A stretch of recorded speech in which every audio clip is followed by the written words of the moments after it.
हमें ज्ञापन सौंपना है। उससे पहले पार्टी का निर्देश था कि जिला मुख्यालय पर जा इकट्ठा होकर श्री रामजी लाल सुमन, जो समाजवादी पार्टी के बड़े दलित नेता हैं और राज्यसभा सांसद हैं, उनकी सुरक्षा का सवाल है।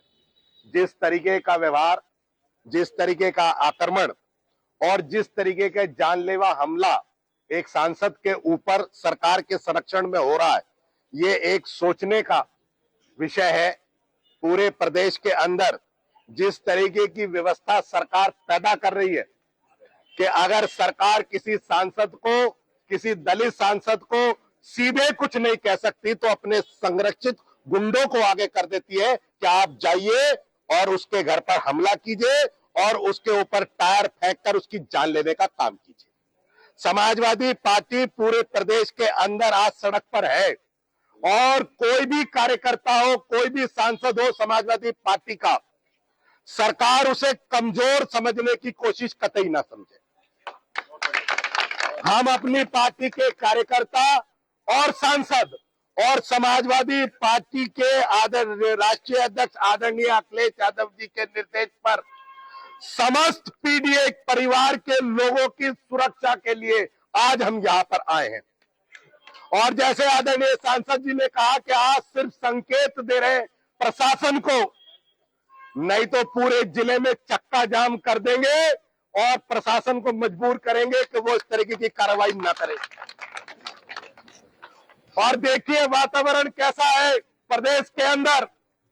अभी एक पाल की हत्या हो जाती है, एक पाल परिवार में गरीब की हत्या हो जाती है।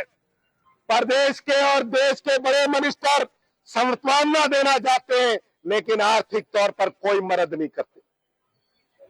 और मैं बात करना चाहता हूं प्रदेश सरकार के मुखिया की। अभी एक महीना पहले कह रहे थे कि समाजवादी पार्टी और कांग्रेस के विपक्षी दल जो है ये जातीय गिरोह है, और कल ही प्रदेश के मुखिया ने अगर जातीय जनगणना की घोषणा कर दी तो कह रहे कि हम विश्व गुरु नरेंद्र मोदी जी ने जातियों के उत्थान के लिए एक ऐतिहासिक कदम उठा दिया। ये कौन सी दोनों पॉलिसी है? एक तरफ कहते हो देश को जाति के नाम पर, धर्म के नाम पर समाजवादी पार्टी और विपक्ष बांटना चाहते हो, और एक तरफ जातीय जनगणना के आधार पर अपनी छाती खोलकर कहते हो कि हम पीड़ितों के और जो है दलितों के उत्थान में और जातियों के उत्थान में जातीय गणना करना चाहेंगे। कोई मुद्दा नहीं रहा था।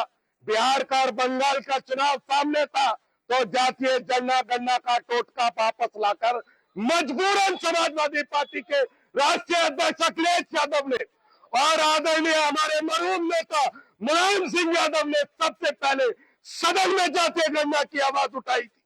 और 12 साल के संघर्ष, 13 साल के संघर्ष के बाद प्रधानमंत्री और भाजपा की सरकार को मजबूर होना पड़ा जातीय गणना की, और आज छाती पीट रहे। एक महीने पहले कह रहे थे कि हम जातीय गिरोह है, आज कह रहे हो कि हम इनका सर्वेक्षण करेंगे। ये दो राय वाली बात। और दूसरी बात, जिस तथाकथित सेना को आपने पाल पोस कर गरीबों, मजलूमों, पीड़ितों, दलितों, अल्पसंख्यकों पर अत्याचार करने के लिए प्रदेश में संरक्षण किया है, वो नहीं चलेगा प्रदेश के अंदर। सरकार के गुंडे आगरा के आवास पर रामजी लाल सुमन का जो हमला हुआ, चाहे वो दलित नेताओं की हत्या में डेलीगेशन के तौर पर बुलंदशहर जा रहे थे तब उन पर जानलेवा हमला हुआ, और सरकार ने कार्रवाई के नाम पर 5 लोगों को, 6 लोगों को गिरफ्तार कर थाने से ही गिरफ्तारी दे दी। और समाजवादी पार्टी के कार्यकर्ता इसरार अलवी ने एक दिन पोस्ट लिखी कि अगर राष्ट्रीय अध्यक्ष जी निर्देश कर दे तो हम पूरे उत्तर प्रदेश में मुख्यमंत्री का पुतला फूंक देंगे। तो पुलिस घर पहुंच गई, पूरे प्रशासन ने सारा काम छोड़ दिया इसरार अलवी को पकड़ने के लिए, और जो सजातीय गुंडे खुलेआम पर लोगों पर अत्याचार कर रहे हैं उन्हें संरक्षण दे रहे हैं। आप ये किस तरह की पॉलिसी है? किस तरह की जीरो टॉलरेंस नीति है आपकी, जो आपके गुंडे लगातार, और अखिलेश यादव जी को धमकी देते हो मारने की, हम मरेंगे पहले। जो आदरणीय अखिलेश यादव जी को धमकी दे रहा खुलेआम, उसके खिलाफ क्या कार्रवाई की आपने? और अगर पुतला फूंकने की नीति पर प्रशासन को हम बताना चाहते हैं कि ये नीति है कि किसी एक चीफ मिनिस्टर का पुतला या मुख्यमंत्री का पुतला फूंका नहीं जाएगा। अखिलेश यादव जी का शिवसेना यह पुतला फूंकती है, हम एलआईयू इंस्पेक्टर को जानकारी देते हैं। प्रशासन ने कोई मुकदमा करा, किया मुकदमा कोई उनके खिलाफ? नहीं करोगे। वोट का सवाल है। हमें कहते हो हम राजनीति कर रहे हैं और तुम क्या कर रहे हो? राजनीतिक दलों का काम राजनीति करना होता है। आप सरकार बनवाने के लिए लोगों को मार रहे हो, दलितों पर हमला कर रहे हो, पीडीए के लोगों की जान ले रहे हो। किसकी मदद कर रहे हो? धर्म के आधार पर मदद करते हो। अगर चीफ मिनिस्टर पोस्ट से भी कोई पैसा दिया जाता है तो उसमें भी धर्म देखी जाती है, जाति देखी जाती है। समाजवादी पार्टी आज इस धरने के माध्यम से प्रशासन से ये निवेदन करना चाहती है, अनुरोध कर रही है कि वो अपनी कार्य प्रणाली पर बदलाव लाए, गरीब लोगों पर जुल्म करना बंद करे। और ये जो सरकार ने ठोको नीति चला रखी है, जिन लोगों के खिलाफ एक भी मुकदमा नहीं, उनके खिलाफ भी आप ये कार्रवाई कर रहे हैं। जुल्म की इंतहा है। एक दिन जब जुल्म का गड़ा भर जाता है तो सत्ता बदल दी जाती है। ये उनको ध्यान रखना चाहिए। तो हम इन सब लोग मांगों को लेकर आज जिलाधिकारी के माध्यम से राष्ट्रपति महोदया जी के नाम विरोध का एक ज्ञापन प्रेषित करने के लिए यहां पर आए हैं, सांसद जी के नेतृत्व में। और हम मांग करना चाहते हैं कि श्री रामजी लाल सुमन और पीडीए परिवार और जो प्रदेश में पीड़ित लोग हैं, मैं मुद्दा उठाना चाहता हूं। डीएसपी के घर के जलाने वाले लोगों के पैर में गोली क्यों नहीं लगी अभी तक? शाहजहांपुर पर सीआरएफ और बीएसएफ पे पथराव करने वाले लोगों पर गोली क्यों नहीं लगी अभी तक? क्या ये धर्म के आधार पर कार्रवाई नहीं है? नहीं मारोगे आप उन्हें?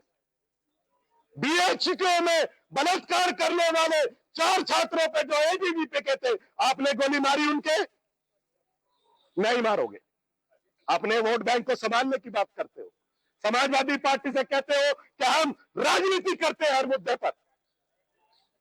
और अभी जैसे आदरणीय सांसद जी ने कहा, मैं अपनी बात खत्म करने के बाद पहलगाम में हुए हमारे भाई जो शहीद हुए, उनके लिए मौन भी रखेंगे यहां पर इस धरने खत्म होने के बाद। और इस धरने के माध्यम से हम सरकार से ये मांग करना चाहते हैं कि पहलगाम में शहीद हुए हमारे भाइयों का बदला कब लोगे? चूक आपने स्वीकारी।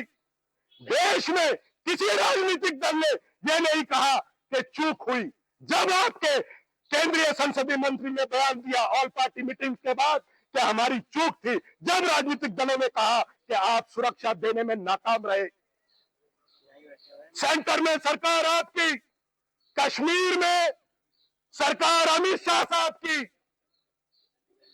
सुरक्षा देने का काम आपका।